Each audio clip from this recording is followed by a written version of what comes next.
नमस्कार, लोकसंदेश न्यूज चॅनलमध्ये आपलं स्वागत आहे. पाहूयात आजची विशेष बातमी.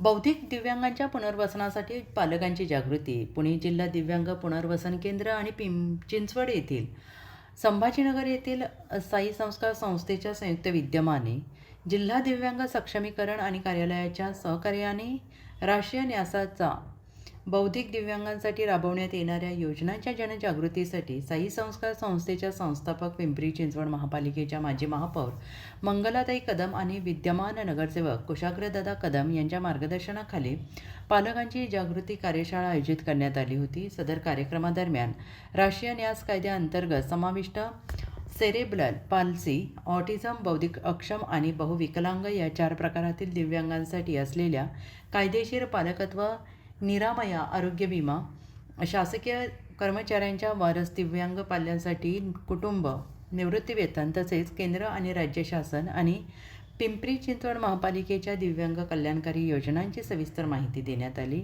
यावेळी जिल्हा दिव्यांग सक्षमीकरण कार्यालयाचे निमवैद्यकीय अधिकारी नितीन कुलकर्णी, दिव्यांग वित्त विकास महामंडळाचे निवृत्त महाव्यवस्थापक नंदकुमार फुले, अभिराज फाउंडेशनचे संचालक रमेश मुसुडगे, पुणे जिल्हा दिव्यांग पुनर्वसन केंद्राचे समुपदेशक हरिदास शिंदे, राष्ट्रीय न्यास जिल्हा स्तर समिती सदस्य भाग्यश्री मोरे, साई संस्कार संस्थेचे व्यवस्थापक रेखा पवार, ज्येष्ठ सामाजिक कार्यकर्ते महादेव पालक गुरुजी, बाबूराव अहिरे, गणेश थोरात यांच्यासह बौद्धिक दिव्यांगांचे पालक मोठ्या संख्येने उपस्थित होते.